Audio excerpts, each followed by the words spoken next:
Hi friends, എല്ലാവർക്കും ഷൈലാസ് ക്രിയേറ്റീവ്സിൻ്റെ പുതിയൊരു വീഡിയോയിലേക്ക് സ്വാഗതം. ഇന്ന് ഞാനിവിടെ തയ്യാറാക്കാൻ പോകുന്നത് ഒരു മീനച്ചാറാണ്. അതിനായിട്ട് ഞാൻ ഒരു 1.5 കിലോ കേരച്ചൂര ചെറുതായി നുറുക്കി കഴുകി വൃത്തിയാക്കി എടുത്തു വച്ചിട്ടുണ്ട്. ഇതിലോട്ടൊരു 1/2 സ്പൂൺ മഞ്ഞൾപ്പൊടിയും ഒരു 1.5 സ്പൂൺ കാശ്മീരി മുളക് പൊടിയും 1 സ്പൂൺ ഉപ്പും ചേർത്ത് നന്നായിട്ടൊന്ന് ഇളക്കി യോജിപ്പിച്ചെടുക്കാം. ഈ ഉപ്പും മഞ്ഞൾപ്പൊടിയും മുളക് പൊടിയൊക്കെ മീനിൻ്റെ എല്ലാ വശത്തും പിടിക്കത്തക്ക രീതിയിൽ നല്ലതുപോലെ ഒന്ന് ഇളക്കി യോജിപ്പിച്ചെടുക്കാം. ഇപ്പം ഞാനിത് നല്ലതുപോലെ ഒന്ന് ഇളക്കി യോജിപ്പിച്ചെടുത്തിട്ടുണ്ട്. ഇതൊരു അരമണിക്കൂർ നമുക്കൊന്ന് റെസ്റ്റ് ചെയ്യാൻ വെക്കണം. ഈ സമയത്ത് നമുക്ക് ബാക്കിയുള്ള ഐറ്റംസ് എടുത്ത് വെക്കാം. ഒരു 250 ഗ്രാം വെളുത്തുള്ളി ഞാൻ തൊലി കളഞ്ഞെടുത്ത് വെച്ചിട്ടുണ്ട്. ഒരു 200 ഗ്രാം ഇഞ്ചി നീളത്തിലരിഞ്ഞതും ഒരു 10-12 പച്ചമുളക് വട്ടത്തിലരിഞ്ഞതും 2-3 തണ്ട് കറിവേപ്പില എടുത്ത് വെച്ചിട്ടുണ്ട്. ഇനി ഇതിലേക്ക് വേണ്ട പൊടി ഐറ്റംസ്: ഒരു 3.5 സ്പൂൺ കാശ്മീരി മുളക് പൊടിയും ഒരു 1.5 സ്പൂൺ സാദാ മുളക് പൊടിയും പിന്നെ ഒരു 1/2 സ്പൂൺ മഞ്ഞൾപ്പൊടി, 1.5 സ്പൂൺ അളവിൽ കായപ്പൊടി, 1/2 സ്പൂൺ കുരുമുളക് പൊടി, 1/2 സ്പൂൺ ഉലുവാപ്പൊടി, ഇത്രയും എടുത്ത് വെച്ചിട്ടുണ്ട്. ഇനി ഇത് നമുക്ക് തയ്യാറാക്കിയെടുക്കാം. അതിനായിട്ട് ഞാനൊരു പാൻ എടുത്ത് അടുപ്പത്ത് വെച്ചിട്ടുണ്ട്.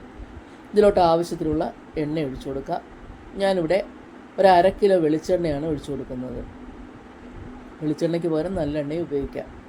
ഇപ്പോൾ എണ്ണ നന്നായി ചൂടായി വന്നിട്ടുണ്ട്. ഈ സമയത്ത് നമുക്ക് ഈ പുരട്ടി വെച്ചിരിക്കുന്ന കേരച്ചൂര കുറേശ്ശെയായിട്ട് ഇതിനകത്ത് ഇട്ട് കൊടുത്ത് ഒന്ന് ഫ്രൈ ചെയ്തെടുക്കണം.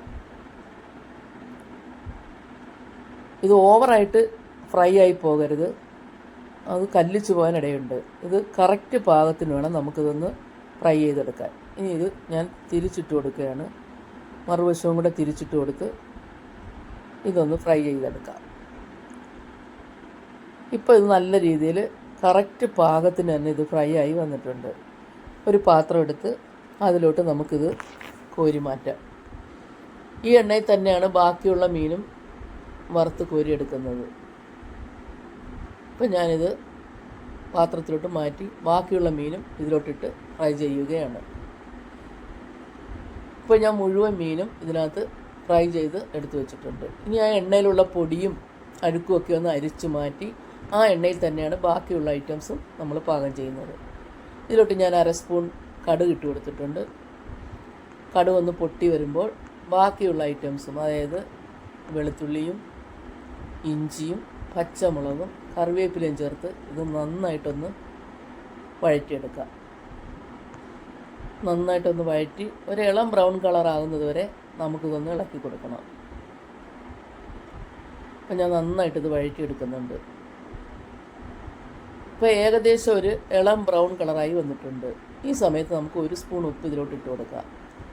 ഉപ്പും കൂടി ഇട്ടൊന്ന് ഇളക്കിയിട്ട് നമുക്കിതിലോട്ട് ആ പൊടി ഐറ്റംസൊക്കെ ഒന്ന് ചേർത്ത് കൊടുക്കാം. അവിടെ എടുത്ത് വെച്ചിരിക്കുന്ന കാശ്മീരി മുളക് പൊടിയും സാദാ മുളക് പൊടിയും പിന്നെ മഞ്ഞൾപ്പൊടി, കായപ്പൊടി, ഉലുവാപ്പൊടി, കുരുമുളക് പൊടി, ഇത്രയും കൂടെ നമുക്ക് ഇതിലോട്ടൊന്ന് ആഡ് ചെയ്ത് കൊടുക്കാം. ഇപ്പോൾ ഈ പൊടി ഇടുന്ന സമയത്ത് നമുക്ക് സ്റ്റൗവിൻ്റെ തീ സിമ്മിലാക്കി കൊടുക്കണം, അല്ലെങ്കിൽ പൊടി കരിഞ്ഞു പോകാനിടയുണ്ട്. പൊടി ഐറ്റംസൊക്കെ ഇതിൽ ചേർത്ത് നമുക്ക് നന്നായിട്ടൊന്ന് ഇളക്കി യോജിപ്പിക്കാം. ഇപ്പോൾ ഇതിൻ്റെ ഈ പച്ചമണമൊക്കെ ഒന്ന് മാറി വന്നിട്ടുണ്ട്.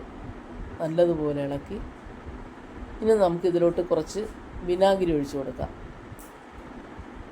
അപ്പം ഞാനിവിടെ 1 ഗ്ലാസ് വിനാഗിരിയാണ് ഇതിലൊഴിച്ചു കൊടുക്കുന്നത്. ഒരു സ്റ്റീൽ ഗ്ലാസ്സിന് 1 ഗ്ലാസ് വിനാഗിരി ഞാൻ ഒഴിച്ചു കൊടുക്കുന്നുണ്ട്. വിനാഗിരി ഒഴിച്ചു കൊടുത്തിട്ട് വീണ്ടും നമുക്കിതൊരു മീഡിയം ഫ്ലെയിമിലോട്ടാക്കി വെക്കണം. ഇതൊന്ന് തിളച്ച് വരേണ്ടതുണ്ട്. ഇനി നമുക്കിതിലോട്ട് 1 സ്പൂൺ ഉപ്പും കൂടി ചേർത്ത് കൊടുക്കാം. ഇപ്പോൾ ഞാൻ 3 പ്രാവശ്യമായിട്ട് ഇതിൽ 3 സ്പൂൺ ഉപ്പാണ് ചേർത്ത് കൊടുത്തിരിക്കുന്നത്. ഇത്രയും ഉപ്പ് മതിയാവും. ഉപ്പും കൂടെ ചേർത്ത് നല്ലതുപോലെ ഒന്ന് ഇളക്കി യോജിപ്പിച്ച് ഇതിലോട്ട് നമ്മൾ ഫ്രൈ ചെയ്ത് വെച്ചിരിക്കുന്ന മീൻ കുറേശ്ശെയായിട്ട് ഇതിലോട്ട് ഇട്ട് കൊടുക്കാം. മീനും കൂടി ഇട്ടതൊന്ന് ഇളക്കി യോജിപ്പിക്കണം. ഇളക്കി യോജിപ്പിച്ചതൊന്ന് തിളച്ച് വരണം. 2-3 മിനിറ്റ് ഒന്ന് തിളച്ച് വരണം.